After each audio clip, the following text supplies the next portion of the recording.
Hello, everybody, and welcome to today's webinar. This one is all around understanding the specification process, and importantly, where your marketing and obviously product information efforts need to come into play. There's a lot more than perhaps meets the eye, and we're going to get a specifier's perspective from this as well along the webinar.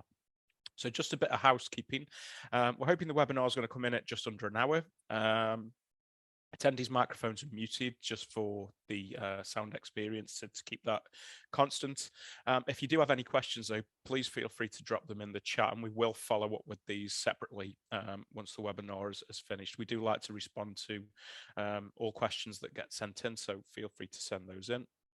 And just some things, key points that you're going to pick up on today. One is you're going to hear a specifier's view of what they need and when, and that's across the whole project timeline. And also, I'm going to be demonstrating alongside this how the MBS ecosystem works at each stage. There's multiple different tools that you need to have in your armory when dealing with the specification process as a manufacturer. So that's predominantly what we're going to be aiming to give you insight on through this session. Your speakers for today are myself. I'm Lee Jones. I'm the head of manufacturer solutions at MBS. My LinkedIn and Twitter details are there if you'd like to add me. And also joining me as a guest speaker is Craig Brown. Craig is the co-founder and director of SpecStudio, a leading specification practice based up in the Northeast. It's somebody that MBS have worked with for a number of years now. So Craig's in a great place to give you some perfect insights as to what they require in their role throughout each stage of the project. For anybody that's new to MBS, I'd just like to give you a bit of an introduction as to who we are. So MBS is the National Building Specification, and our tools enable manufacturers to connect with specifiers and decision makers generally around the specification of construction products, materials and systems throughout the whole project timeline. We have a whole suite of products that manufacturers lean upon on a daily basis that also the specifiers use as well, which you'll understand how those interact throughout the session. Those being CPD, MBS Chorus and Chorus, which are our online product information platforms and the specification tools. And then recently we also launched the MBS Partner Marketing suite as well, which we'll touch on in this webinar today. Just a bit of an overview of MBS's reach. So we've got just under 250,000 users of the specification tools, and those are across the whole set of disciplines that interact in the industry. A lot of people will know MBS through our historical relationship with the RIBA, and quite naturally, it's easy for people to just associate us with architects. Whilst architecture and planning professionals do make up just over half of our customer base, we are also used quite widely by a load of different other people, from quantity surveyors through to local councils and governments, even engineers. There's a list there, but if you want to know a little bit more about that, one of our sales representatives would be more than happy to give you a bit of an insight. Typically, through the specification platform, there's over 200,000 hours spent each month. So that's a hell of a lot of work, and there's a lot of projects going on at any one time. And these are from everybody and anybody that's involved in the specification, from large organizations such as Network Rail through to your AJ Top 100 practices, right down to the small individual practice that might be dealing with a bespoke house or an extension or something like that, and everything in between. So ultimately, our customers are your customers. MBS has nearly all of the AJ Top 100 as subscribers. I just mentioned that. But also through our social media and marketing campaigns, we've also got a very, very large reach there. We were established over 50 years ago. So obviously through that time, we've accrued quite a customer base, and also we're relied upon quite heavily as a source of information and development influence throughout the industry. So just through things like Twitter, LinkedIn, and so forth, we have thousands of contacts that we are connected with within those platforms. But we also have a really successful webinar series, which obviously you're listening to this one now. We quite regularly get over 1,000 attendees on each of these. Some are aimed at the specifiers, some are aimed at manufacturers, some are joint sessions as well. But this is a great source of knowledge for professionals in the industry. It's something that we're quite proud of. Again, with the websites and also things like marketing reach through emails and newsletters and things, we've got a very, very high reach there as well. And thanks to our marketing team, we've also won quite a number of awards of late. Just to touch on MBS and sustainability, very quickly, MBS helps specifiers and manufacturers to achieve sustainable outcomes on their projects. But alongside that, as a business, we are actually carbon neutral ourselves. Carbon neutrality is measured against the PAS 2060 standard, and we were awarded this at the beginning of 2021 for our 2020 efforts, and it's something that we're continuing with. And this is against all scopes of our greenhouse gas emissions. So scopes 1, 2, and 3. Scopes 1 and 2 being the only mandatory points, which is basically the fossil fuels that you burn as an individual company. So things like fleet, running the energy in your office, etc. But we actually extended that to look at things like working from home, the data centers that we use to power the platforms, company travel that's in rails and flights and things as well. So if it's something that you're looking at doing and you want to become a bit more environmentally conscious yourself and demonstrate that, feel free to drop us a line. It's something that we've got experience of doing, and it's something that we're quite passionate about. I'd now like to introduce our guest speaker for the day. And Craig, would you like to say a little bit about yourself and SpecStudio, please? Yeah, sure. Yeah, we're SpecStudio. We're an independent specification consultancy based in the UK. We're now the largest specification consultancy based in the UK. There's now 12 of us, so we've just employed our 12th person who started yesterday, which is fantastic, and looking forward to a good new year. We generally produce architectural specifications for architects, designers, and generally support them through their design stages, generally stage 2, 3, and 4, to produce their architectural specifications and join their design team. Thanks very much, Craig. We're going to be hearing from Craig throughout the session at each stage of the project and the timeline and all of the information that's required throughout those. But I think to set the scene, we really need to discuss what those project stages are. So for a long number of years now, the RIBA plan of work has become the de facto project map for any construction project. It was produced originally for the architectural community, but it's been adopted by the whole of the industry. And it revolves around a series of 8 stages. The first one being the strategic definition. So this is where a client might be thinking, yeah, I need a new building, or I need a new bridge, or whatever to do something like this. And they'll start to discuss that with the relevant professionals to understand what outcomes can be achieved, is the project feasible, and so forth. Which then moves into stage 1, which is preparation and briefing. So we'll start to narrow down more of the outcomes there. The project's been given the go-ahead, and they'll look at things like sustainable outcomes, budgets, anything that needs to be achieved on the project, really, and start defining a lot of the sort of collateral from a legal perspective, and the project documents and things like that for people to actually use throughout the timeline itself. Getting into the actual design and construction of things then, stage 2 is where the concept design is developed. So this is where things like the building envelope, what it's going to look like, the micro planning, so forth is designed.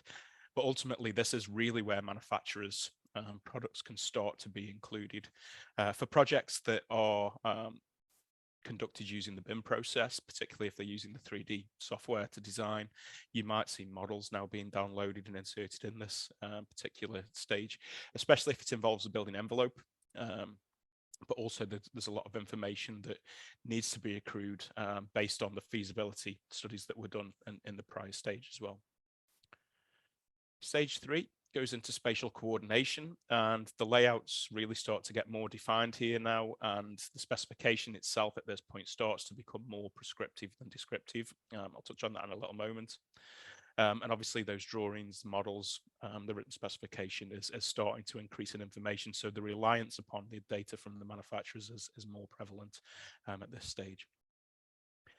Then stage 4, technical design. So this is effectively where the design and spec is finalized before it gets into construction. So the old end game here is the final written specification and the final design.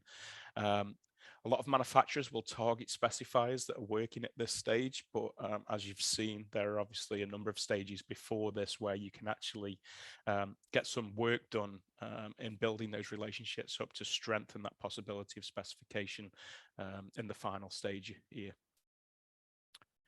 We then move into stage 5, which is manufacturing and construction.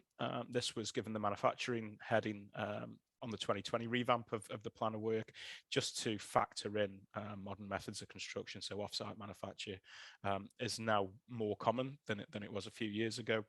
So that's been factored in there. But ultimately, at this point, the project is underway on site, being built, but there's a whole host of information that the manufacturers need to provide to obviously assist in that as well. But for a manufacturer's perspective, you also need to make sure that your products are being procured. If you put all the work in to get specified, we need to ensure that that's then translating into a sale at the end. And stage 6, handover. This is where things like the O&M manuals, etc., and stuff from a manufacturer's perspective would have been compiled and handed over as a document to the client. But today, particularly with the Building a Safer Future and all the regime that's been going on around that, particularly if it's a high-risk building, there's a lot more information that's now required, particularly surrounding the golden thread, and we're going to cover that a little bit later as well. And then finally, in use. Now, it's quite easy for manufacturers to just forget about the past projects then and move on to the next one. But products only have a certain lifespan. There's going to be things like maintenance that's required in certain cases as well. So information is constantly being used. And this is an area where you could actually focus on to actually keep repeat business going forward on past projects as well as the new ones. The plan of work is set out as this. It's a document. You can freely download this at architecture.com. It's listed on the bottom left-hand side of the page there. But what the document does is it sets out what is required across each of those stages. So if we look at horizontally across this, we have the stage outcomes. So for example, stage 1, you'll have the project brief here. The concept model will start to be developed alongside the project brief at stage 2. And so forth. There's then core tasks. So this defines what needs to be done and who by at each stage. And then the statutory processes. So what has got to be done to make sure that compliance is happening and the project can progress as it should do against the timeline. There's then the procurement route. Now this will obviously be defined by, is it traditional? Is it design and build? But the appointments of certain things like contractors, subcontractors, and so forth are actually stipulated within this section. And then importantly for this webinar is the information exchanges. So what information is required at each stage, by whom, and how that needs to be communicated and submitted throughout each stage of the process. As I mentioned earlier, if this is a BIM process, it is slightly different than it may be that you might have been used to be dealing with in the past, but obviously the project and the plan of works there is clearly defining a lot of these outcomes. If we look at the information exchange across the specification elements of the plan of work, you can see that it actually is pretty much a document that's live and constantly evolving throughout the whole timeline. Admittedly, at stage 7, it mentions things like building manual and health and safety file, the fire safety file there. But ultimately with the golden thread, a lot of this is going to be including the as-built specification. So there's a lot more prevalence on the specification now at that stage than there might have been previously. But from a design point of view and taking you through that process right up to procurement, you can see there that the specification is a live document that's constantly evolving as the timeline progresses. I mentioned descriptive and prescriptive specs earlier. A descriptive specification is where somebody might explain what a product is and what it needs to do, but what the product actually is from an identification point of view, as in who's the manufacturer, what's the product name, SKU, etc., and all the finer details is what's contained within the prescriptive spec. So as that timeline progresses and the project progresses, the specification becomes more prescriptive. Obviously, stage 4 is the final cutoff point really for that at the end of there. So you will see this overlap. So you might see manufacturers being specified and their products being specified at the beginning in certain cases, but certainly from end of stage 2 to the beginning of stage 3 onwards, it's going to become more and more prevalent till the specification is finalized. So how does that affect marketing? Obviously, as manufacturers, you producing some fantastic products and you want to get those into the project, you want to get your brand known, you want to get your products known, and there's things that you can do across each of those stages. So if we look at stage 0 and stage 1, we could sort of wrap these up together from a manufacturer's point of view, because this is really where the client and the people that are going to be conducting the project tend to sorting out the feasibility of things. So the manufacturers might not necessarily be considered from a exact product perspective there, but there are things that you can do. So without further ado, I'd like to invite Craig along and get Craig's view on those stages. So Craig, if you'd be kind enough to give us some information as to what it is that you see happening from stage 0 to 1, that would be great. Yeah, it's quite kind of early on, really. So obviously stage 0 and stage 1, they're generally kind of setting out the design brief. It's quite difficult for kind of manufacturers to engage at that early stage. All I'm really concerned about is preparing the client requirements, the project brief, undertaking feasibility studies. It's more looking at a project from an overall point of view. Looking into kind of products and stuff is maybe a little bit early, but that's not to say there shouldn't be trying to catch the specifier's attention. That can be done through a number of different ways, whether it's through kind of events or online seminars and so on. CPDs, obviously, are absolutely crucial in most kind of architects' practice. The RIBA for all the fully qualified architects mandate 35 hours per year for CPDs. So that's another way of kind of indirectly getting your kind of products, new technologies across to the architects. So it's kind of in the back of the mind, because obviously at that stage, they are still thinking about obviously what the design might develop. So again, if there's a certain product or a certain building element or technology that they see in a CPD, it's just in the back of their mind. So it's kind of indirectly kind of just promoting your individual products. There's other things such as events. So there's quite a few events we've been to over last year, just from a SpecStudio point of view, excuse me, that I found pretty useful. Events such as London Build, UK Construction Week, Future Build, World Architecture Festival, AJ Retrofit, all different varied of kind of manufacturers, technologies, and again other kind of people in the industry. That's just great for networking and just understanding what's going on in the industry. So I think they're definitely vital to kind of go to without actually kind of peppering somebody at that early stage and annoying them kind of per se. Yeah. There's obviously other things such as social media, through LinkedIn, for instance. LinkedIn seems to be obviously quite a good way of promoting, again, different products and different technologies without kind of being that kind of indirect approach. So I'd say that's definitely an avenue. And obviously there's Twitter and there's Instagram and stuff, but I don't think they're particularly too prevalent at this moment in time. It seems to be LinkedIn, but that's not to say not to use it. I suppose the more social media elements you can use, the better. Thanks, Craig. So from a manufacturer's perspective, I think it's pretty clear that you've got to get your brand stood out from the crowd. You've got to be as easily findable as possible at these stages. And that's more around your brand than the products, I suppose, really, at this particular stage. There's certain things that you can consider, such as search engine optimization, your website imagery, how you ranking Google searches and things like that. There's also things like events and other campaigns that you can do, obviously, in your typical marketing suite. But from an MBS perspective, we've actually been working quite closely with the manufacturing community to develop solutions. So based on that reach that we have, we've actually developed the MBS Partner Marketing Suite. And you can see this here. If you visit the mbs.com and go to the manufacturers section, it's viewable within the platform.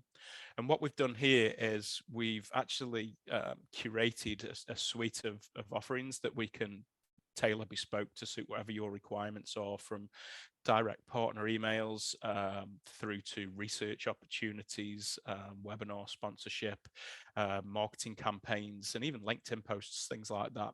So if it's something that you're interested in, if you just scroll down onto the screen, you can actually download the media pack, and it'll give you some more information as to what's available within that. But otherwise, feel free to reach out to your sales representative, or if you're an existing customer, your business development manager, and somebody be happy to give you a talk through about what it is that we could do for you in that sense. Moving into stage 2, this is where the concept design begins effectively, and it's really, I suppose, where the how-to is defined from a building project point of view. So the model will start to be created, or the drawings will start to be done, but also the specification starts to be created at this particular stage as well. So again, I think without me babbling on and explaining it from an MBS perspective, it'd be good to get the specification sort of professional's view on this. So Craig, would you like to talk us through your views of stage 2, please? Yeah, so obviously stage 2. So at this stage, the kind of specifier is exploring the different design options, proposals that could meet the requirements of the actual design brief, and then obviously developing into the concept design level. Different things they're looking for. It does depend on a number of different factors, to be honest with you. At this kind of stage, the design responsibility is normally, I wouldn't say finalised in any way, shape or form, but specifier should certainly be thinking about it, whether that's descriptive. So that is if it's more kind of contract design, or specialist subcontract design, if it's design and build, whether it's prescriptive, so that's full kind of specifier, architect, detailed design. So depending on which design responsibility that building element is, it depends on what level of information they might need. So it's all something that the manufacturer providing the information should be asking them types of questions. We've seen a number of different times at stage 2 where they've been provided a big 42-page installation document of how to install a rain screen cladding system. Stage 2, it's too much information. All they need is roughly an A4 piece of paper of kind of some crucial elements. That's important, but important maybe on the next design stage 3, definitely stage 4. So the crucial information, I would say, kind of especially at stage 2, would be the visual requirements, or the visual intent of that individual product. The performance requirements be absolutely crucial to make sure it achieves what the building is supposed to achieve. Any sustainability information, absolutely crucial in this day and age, with the different sustainability angles that each project needs to achieve. And obviously third-party certification. Has that product got that? It's pretty crucial. We don't want specifiers don't want to be led down a path of specifying a certain system when it comes to it's not been certified. So again, there's costing implications on that. There's obviously more risk involved in specifying that, and additional testing required. So having that up front would be pretty crucial, I would say. So I suppose the main point I'm trying to get across at this kind of stage 2 level is to tailor your information suitable to the design stage. And probably other things I've found quite useful, again, from feedback with different architects we've worked with, is case studies, where it's been used in different scenarios. So I think that's very, very handy for them to see it visually, of how the project is in situ, how it works, how it interacts with the other building elements, and how that can be used on their individual projects going forward. Thanks very much, Craig. So from a manufacturer's perspective then, what do you need to be doing? Well, content and social proof tools can be really useful here. Things such as case studies can be very effective. And if I just switch into the MBS, you can actually see that what we have on the screen now is MBS Source. And if we scroll down, there's a load of different things that we can do here. So this is my recently viewed products, featured manufacturers. So there's featured actual brands there and products, different categories that are proving quite popular at the moment through the platform, which changes all the time. But then we've got featured case studies. Now, every manufacturer that subscribes to MBS can upload case studies to their profile. The featured case study on the landing page is part of the manufacturer partner pack that I mentioned earlier on in the presentation. But if we just have a quick look through this, and I'll just pick on this one from Q-Railing here, you see that we've got a nice banner image and a brief description. But if I want to read more, I can then go into this and I can see that there. And then again, if I want to take a look at some more information on this, I can click this and it actually directs me to Q-Railing's website. So we're actually promoting the push of traffic towards your own websites as well. So great news for you as manufacturers, but also great news for the specifier in that they can get the information that they need, and then you can maybe tag the products that have been used within that particular project and so forth within that. Another thing that we can consider is CPD. So I'm just going to pick on one of our manufacturers that I know produces CPD. It's something that I was looking at earlier. So with any particular manufacturer, if you host CPD within MBS, you actually get the little RIBA logo here. So the RIBA CPD Providers Network logo is well established. We've got a number of different bits of research where we've had findings on this that shows that it's a trusted source because it's been validated by the RIBA themselves, particularly for chartered architects. It's something that they look for from manufacturers. But if it is that you do this and it's listed within the platform, it's just a simple case of the specifier clicking on that logo, and they can then gain access through the RIBA platform to actually go in and book the CPDs from yourself. I think the last thing at this stage really to consider is webinars.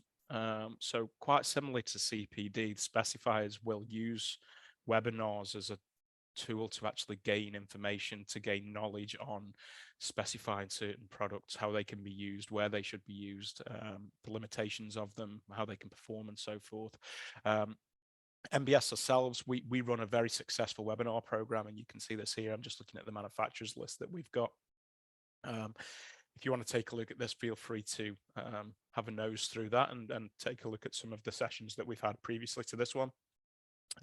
This is constantly being updated, but I think for you as manufacturers as well, this is something that you can consider, whether it's through partnering with MBS to produce something or just generally running your own and hosting those on your own website. I think the main thing to get across though here is that you need to keep these up to date. It's not something that you might just do one and then leave it on there for ages. Specifiers will be looking for relevance, so they'll want to make sure that the information is up to date that you're giving them, but also around new topics. If there's anything like legislation changes or anything that's of high interest at the moment, notably, for example, sustainability. At the minute, we're getting a lot of interest for that subject. So it might be something where your products can actually provide a benefit there, and you can maybe do a webinar on how you can achieve more sustainable outcomes through using your brand's products and materials. It could be anything, fire safety, just down to general helpfulness. I think that's something that you really should consider. Then getting into stage 3. So the specs really starting to be developed at this particular point now, and MBS really does start to come into its own. So again, I think at this point it'd be good to bring Craig in. So Craig, stage 3, I think really is probably where a lot of your work will start to increase. Could you give us some information and insights as to what it is that goes on and what it is that you do at stage 3, please? Yes, so stage 3. So again, it does depend on the procurement route. So sometimes at design and build, they're going out with tender at stage 3. So that would be a full kind of I wouldn't say technical design specification, but certainly a lot more detailed than outline specification. Traditional would generally be updating this outline specification, what they've started at stage 2. So it's just again with further information from their research to reflect the design development. What we would be expecting at this kind of stage would be further engagement with manufacturers to try and nail down exactly what they want to specify. It certainly helps working with manufacturers. Obviously, they're the specialists. The specifier might have, and the designers might have a certain design visual requirement that them specialists can obviously come up with options and actually refine what the architect has got in their head. So I'd certainly say it's trying to get involved at, well, as early as possible, to be honest with you, but I think from the stage 3 onwards is certainly crucial. So different information again would be the visual requirements, performance requirements, stability, again, third-party certification if that's not been provided previously. But also again, providing the relevant information to stage 3. So again, a little bit more on installation, how it's fixed, how it's going to interact. Again, other information probably would need to be at stage 3 would be about samples and mock-ups indicated due to cost implications. So again, working with manufacturers and finding out what they would suggest producing for a mock-up. So if it's a very, very visually intent item on the facade, whether it's a precast concrete panel, for instance, which obviously it's quite hard to achieve visual intent. Mock-ups are absolutely crucial. Again, working with a certain manufacturer, again, and going from their experience of what different mock-ups can be provided would be certainly crucial. Obviously, at stage 3 with a new building safety bill, obviously we've got the new gateways coming into play. So if you're working on higher risk projects, obviously that information needs to be absolutely crucial to be provided at the planning application stage for Gateway 1. So that's another thing to bear in mind. Obviously, the BIM model is being developed at this stage, so this generally happens alongside the specification or the outline specification. So if that outline specification is being produced in the MBS Chorus, then the two elements can now be tagged through the MBS Chorus plugin. So that's crucial that the specification is being developed alongside the design being developed within the BIM model, so they run side by side. The information obviously needs to be fully aligned, otherwise it's there's no point doing it really. So yeah, I think I've got an example actually of a stage 3 outline specification on MBS Chorus, which just gives you a good indication of the kind of level of information we would expect. Yes, this is one we've done on a previous project. So again, using MBS Chorus, this is a new Uniplas 2015 format. So this is for a precast concrete panel system. So again, for stage 3, so outline specification. So we start off with a bit about the design responsibility here. Then it's descriptive. So this one was for a design and build project actually. So this was a specialist subcontractor detailed design. Some notes in here just basically saying this is for design visual intent only, because it's only at stage 3. We don't know roughly what the performance, execution and completion requirements are, so that'll be added during the next design stage, which is stage 4. And then we have a number of different information here to do with the visual requirements of the precast concrete. Again, some more information to do with the visual requirements and changes of direction, and not lifting eyes being concealed. You don't want to see that in the front of your panel. Joints. So it's very much all about the visual requirements and what the specifier wants to capture. A little bit on accessories, a little bit on fire and acoustic stopping, and then submittals. Again, going back to what I said earlier on about what samples possibly will be needed. No mock-ups were required for this one, and then benchmarks. So going on to the next design stage, all we would do, obviously we've set the parameters already for stage 3, moving into stage 4, all we would do would start getting into the nitty-gritty information of the performance information. So we can start adding all these clauses here, as and when known during stage 4. Likewise, further down here where we've got the execution clauses. So once we start working with a certain manufacturer and the certain installation requirements for that precast concrete panel, we can start adding them in. And also the system completion, because again, these aren't that massively crucial at a stage 3 level. So again, we don't want to add in too much information and confuse it. And so that's a rough kind of example of a stage 3 outline specification. Thanks very much, Craig. So At this stage, obviously your products are going to be assessed more critically than they have been in the past. You need to make sure that this is easily accessible. Now, the little screenshot that we've got here is showing one of Knauf's products through MBS Source on a tablet. The MBS platform has been developed mobile first, so it doesn't matter whether the specifier is using a phone, tablet, PC, Mac, whatever. The information appears in a very user-friendly way on the interface. So it's something else that you can consider there. But ultimately, getting that as accessible and as easily accessible as possible is the end game. Once that's done, what you need to ensure then is that it's concise, that the information's clear, it's unambiguous, and it's well structured. So if I jump into MBS Source now, we can maybe take a look at some products that we might do. Now we had Knauf on there just so let's take a look at their profile. So if I just type Knauf in the search, you can see that I've got loads of different products that are going in here. So if I just let's have a look at mineral wool insulation, tends to go in the majority of buildings. Acoustic roll, you can see here that this was verified 2 months ago. Now there's a lot of focus on making sure that product information is up to date. MBS recently introduced a RAG system, so that's red, amber, green. If information was confirmed within the past 6 months, it gets a little green symbol there. If it was 6 to 12 months, it's amber, and then if it's over 12 months, it gets a red logo. So we're actively working with our manufacturers to keep this information up to date. It could be that the information hasn't changed and it just remains current, but as long as you validate that that's the case, then obviously this will get given the relevant coding as it goes in. Now, this is something that's been identified within the code for construction product information. So again, it's important. MBS did a webinar on the code. We've got a document that you can freely download from the mbs.com as well if it's something that you're interested in.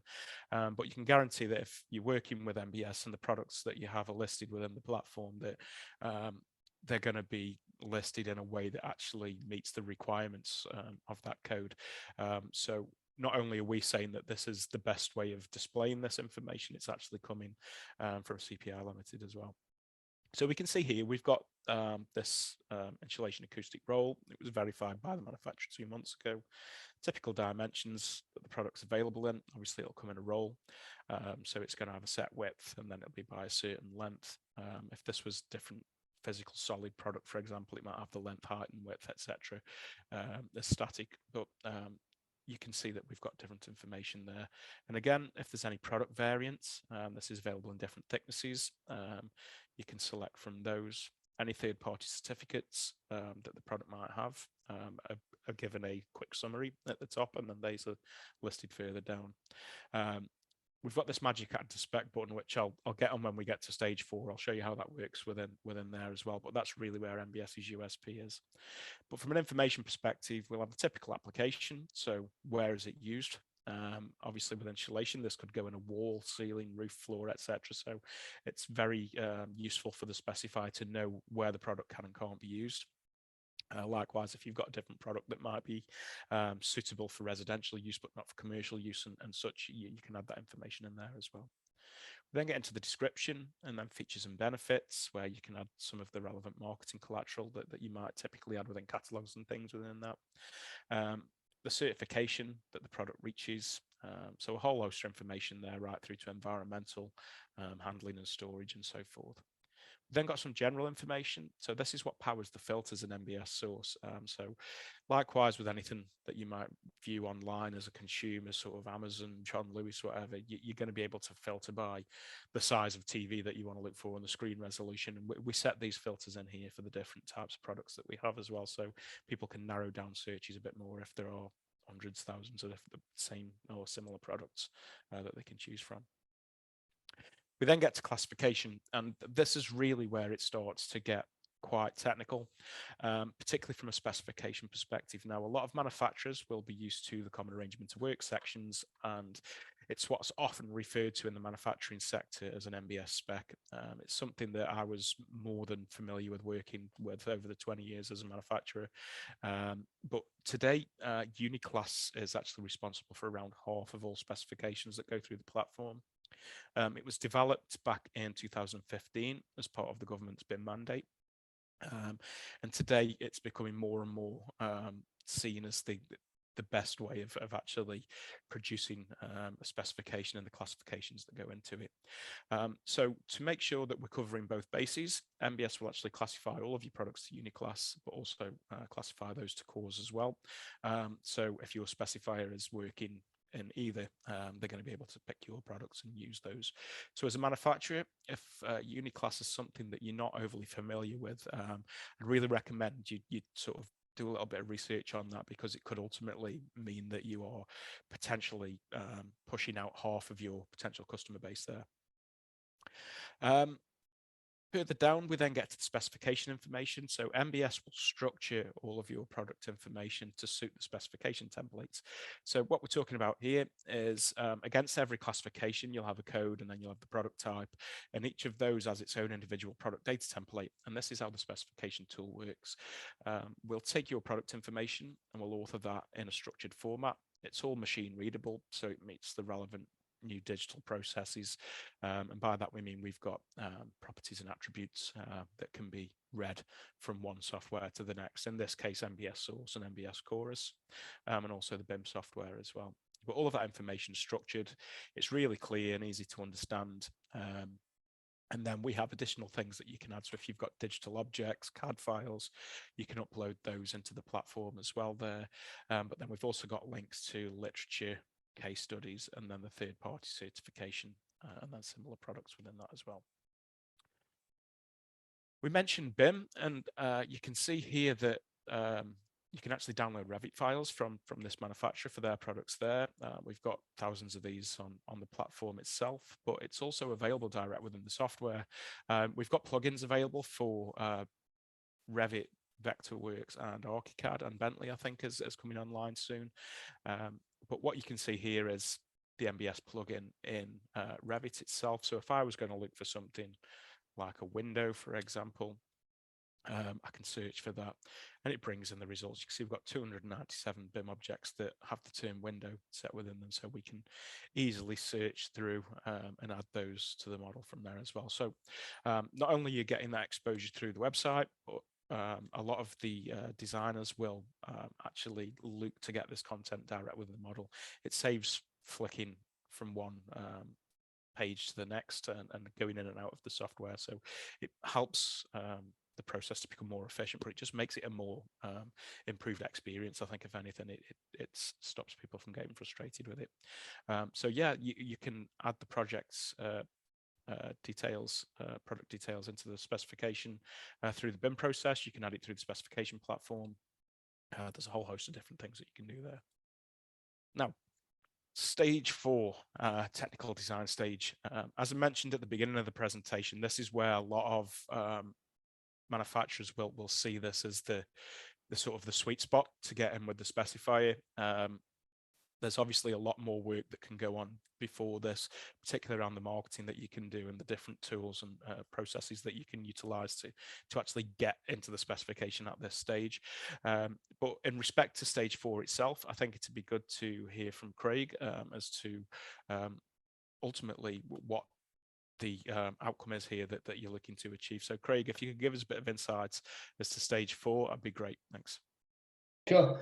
Yeah, so final specification is generally in 2 formats in the UK, common arrangement, or it is Uniclass 2015 for the finalised specification for contract. Common arrangement's obviously been around for a long period of time now. That's the widely kind of recognised one, but I'd certainly say over the last kind of 2 years, Uniclass 2015 has become more prevalent. So it's making sure manufacturers provide information in both formats. We've seen it time and time again over the last 2 years where we're requesting information from manufacturers and they can provide common arrangement data pretty quickly, really quickly.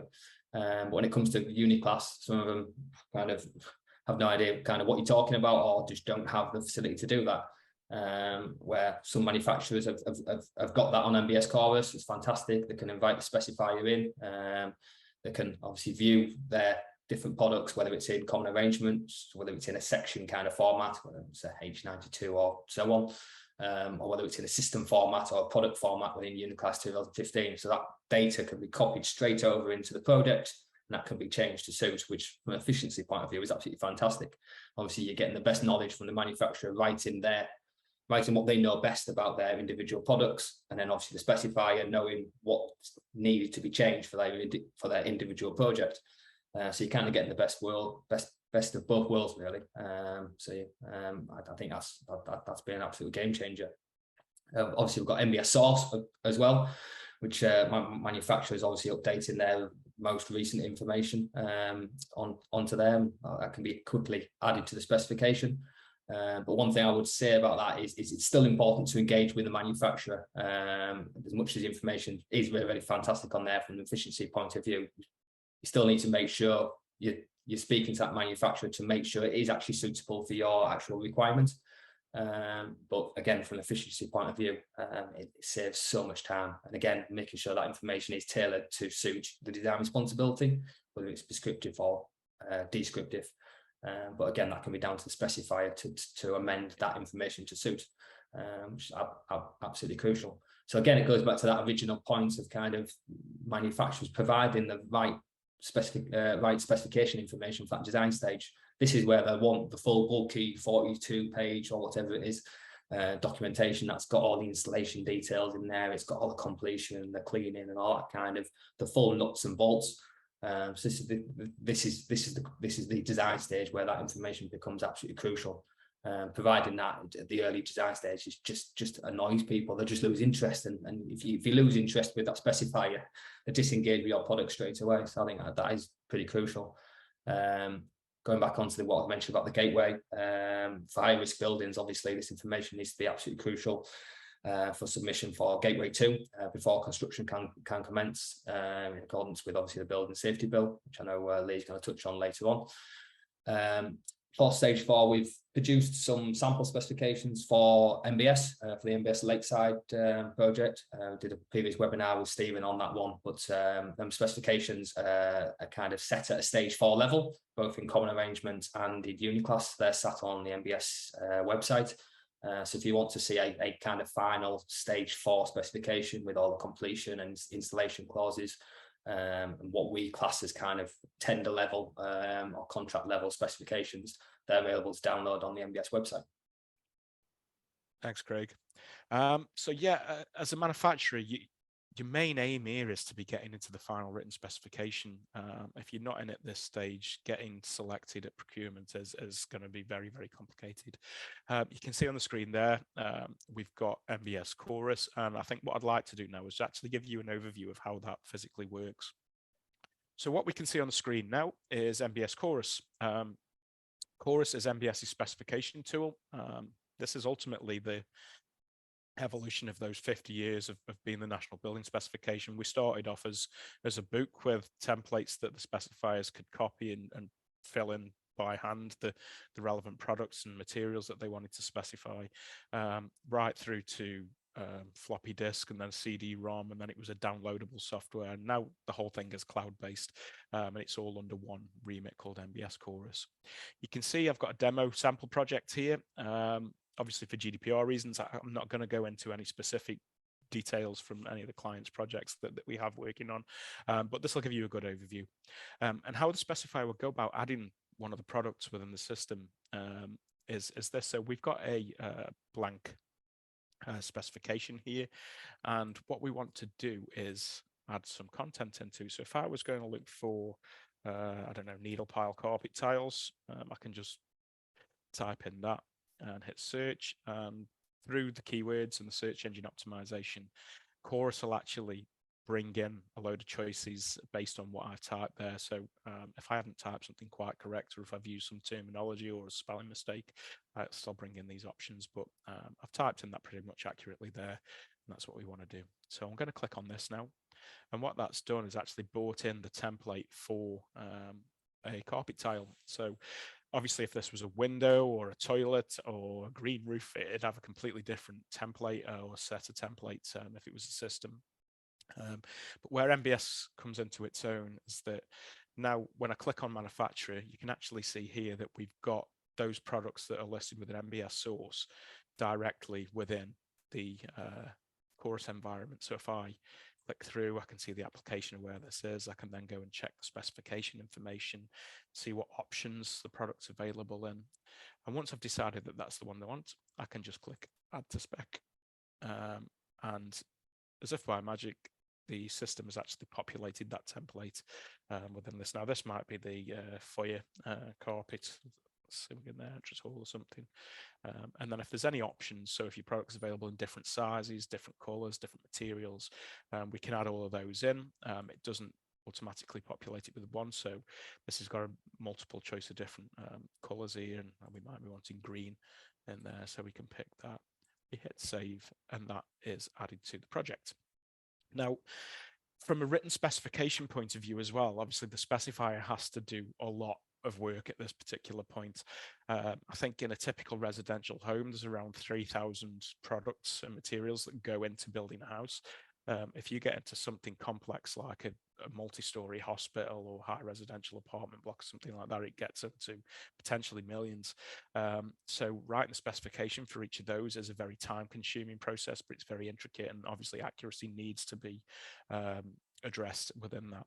So a lot of manufacturers will actually provide a specification writing service. Pretty much all of the manufacturers I've worked for in the past, notably those that worked within the construction product sector anyway, had this service available where architects could request a specification from them, or the contractor could request a specification from them, and they provide that written document, and it'd list out all the products that were suited to go in that particular project.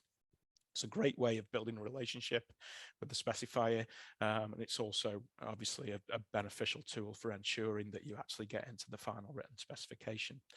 Now, one thing to note on that is that in a lot of cases, manufacturers will provide this as a Word document or a PDF, which the specifier then has to go and type back in manually within Chorus themselves.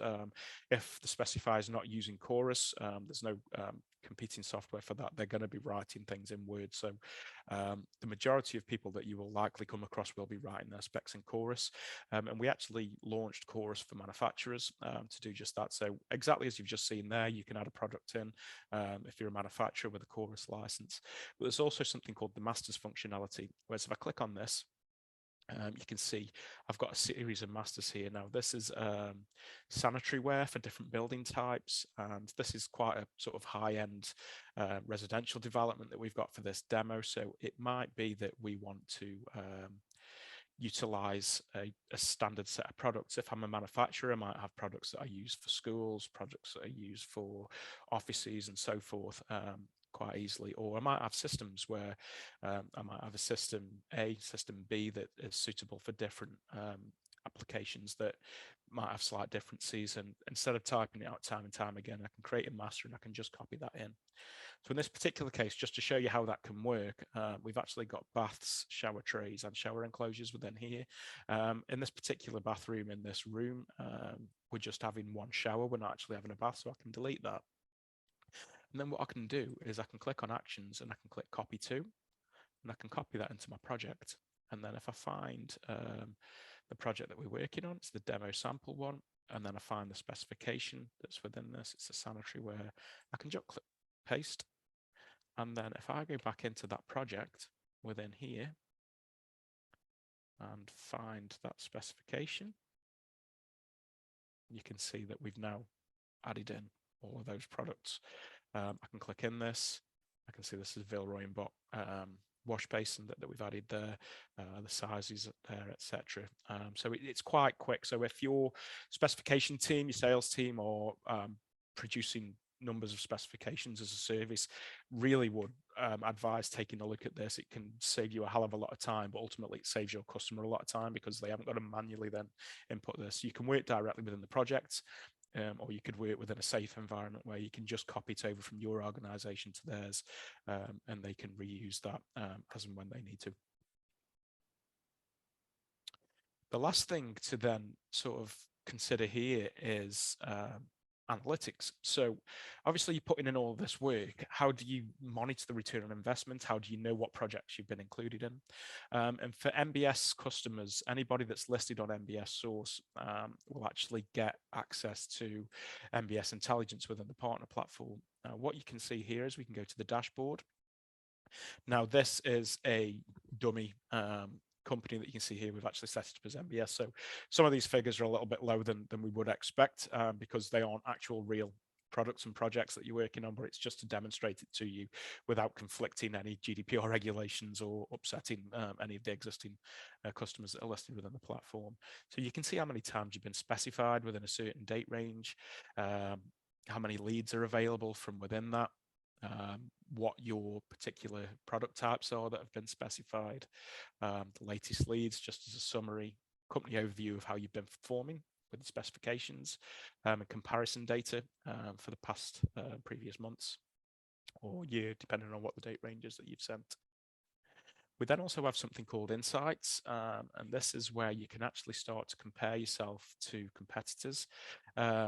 So in this particular case, we've got 2 competitors to this particular product type.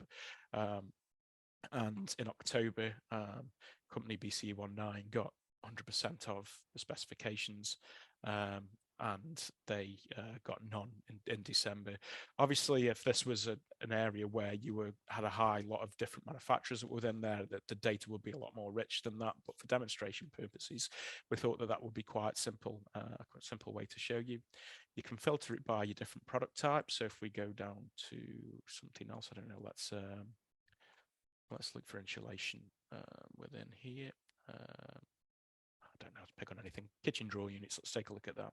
You can see there that these particular products have been specified in education, they've been specified in science and research developments. Some have been new build predominantly, but we've had extensions and refurbishments within there.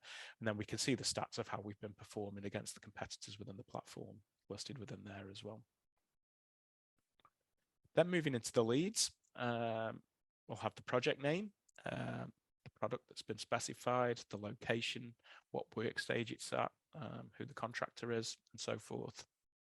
We can scroll down and see a summary of that. So the different categories that they've been working on. So if you're particularly targeting certain projects, you might have like a scheme that's going out where you're actually actively targeting offices, for example. You can go down and you can start to see what's actually happening with those.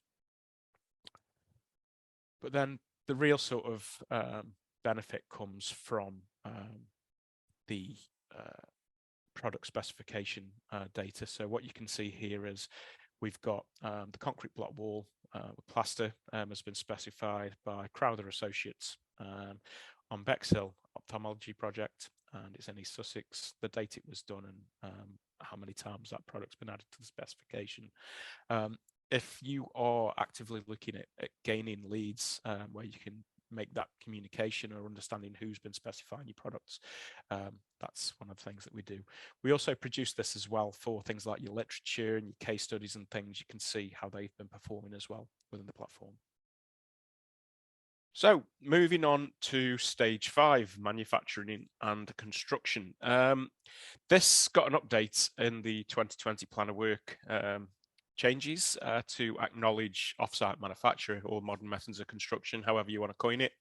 And it's just that now for a lot of manufacturers, once stage 4 is complete, and we've obviously just heard about that, it's quite easy to sort of forget about the projects that you've done once you've got into that final specification.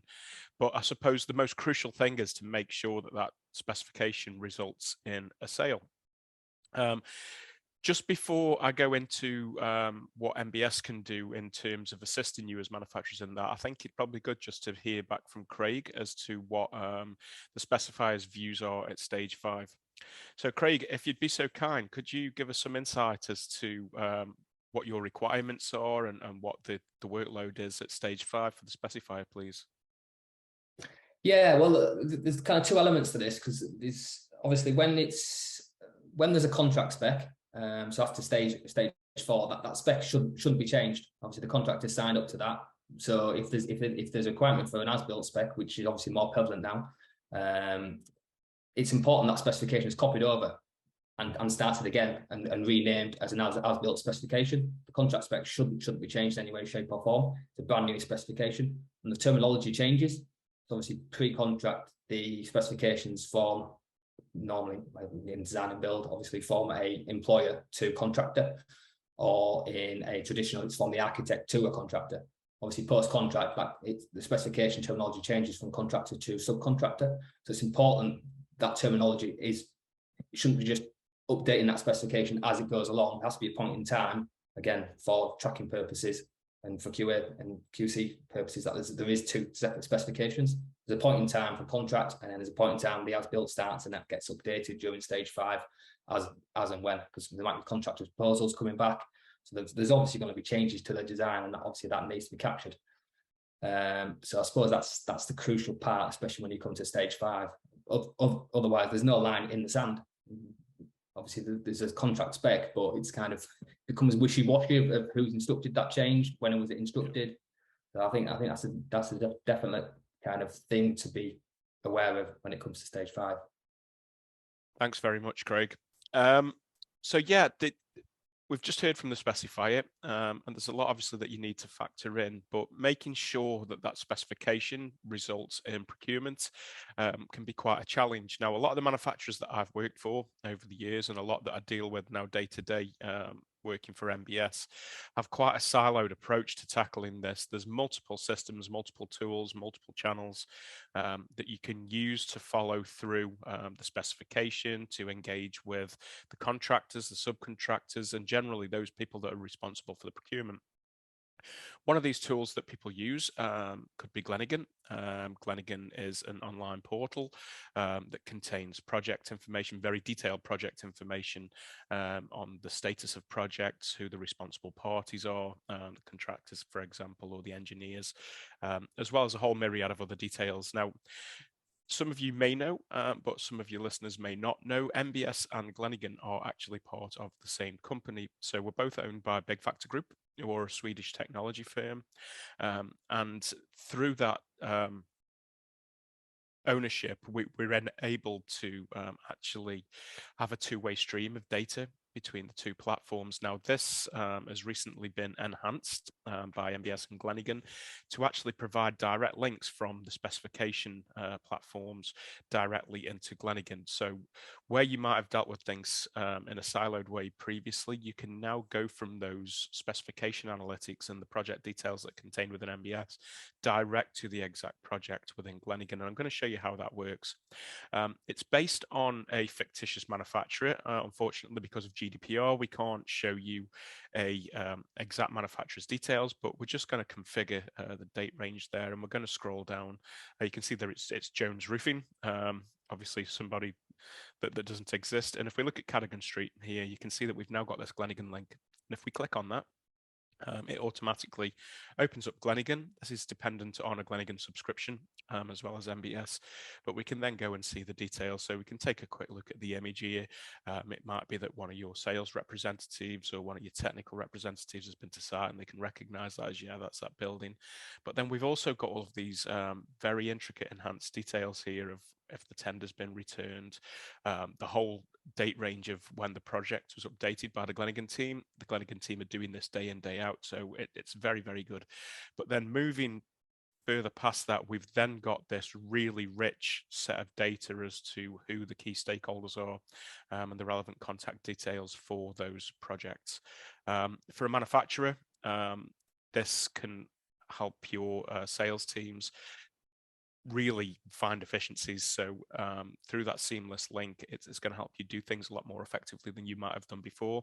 If it's something that you've not used, it could be a very highly beneficial tool to help you follow through on those sales. So something to think about. If you'd like to know more about that, feel free to drop us a note at manufacturers@thembs.com, or if you are an existing MBS customer, please just speak to your account manager, and we'd be more than happy to set up a demo for that. In stage 5 as well, we mustn't forget things like installation.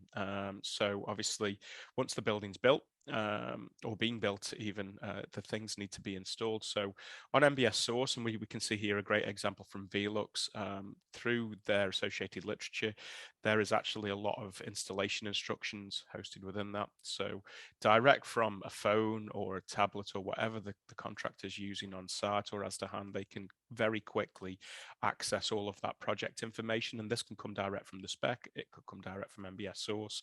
There's links to the manufacturers within each of those. and then it's very quick to download that as a PDF and go through it. So something to think about there, but obviously there's a lot more information than just making sure you got the sale. You've got to make sure once that sale's happened that it's as easy a process for the contractors as possible. Moving from stage 5, then obviously this is now once the building's finished and things are moving into handover. You might be familiar with things like O&M manuals and all the relevant facilities management type of information. But one thing to be aware of, particularly for buildings of high risk, so if you're working on high-rise residential developments, hospitals, care homes, that kind of thing, the regulations now, since Building a Safer Future led to the Building Safety Bill, or the Building Safety Act as it's actually now known, is requiring the golden thread of information. This is placing the onus on the specification to be continually updated, but then also that data, that information which contains your product information, your material information, passed through at the relevant stages. With that said, there are now stage gates that have been implemented. Stage gate 1 has been around now for just over 12 months, I think. This requires an EWS 1 form and the relevant fire planning proposals to be submitted with the planning application.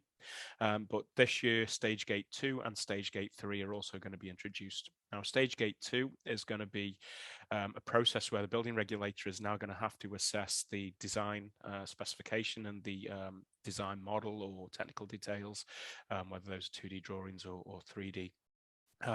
So your information here is going to become paramount in that checking process. That has to happen before the project will be allowed to move into the construction stage. And then likewise, at the end of construction, before the building is allowed to be handed over, a similar set of data, including the as-built specification and the as-built model or drawings, has to be, again, assessed and scrutinized by the regulator at stage gate 3. So that project information and making sure that your information is as easily accessible and as contained as accurately as possible within specifications is becoming more and more paramount. Now, holding this digitally is the best way of doing it. The golden thread, the whole principle of it is a digital transition of data. So if you are within MBS Source, for example, and your products, systems, materials are being added into the specification through Chorus, that information is readily available in a digital format, and it's going to be assisting that golden thread requirement there.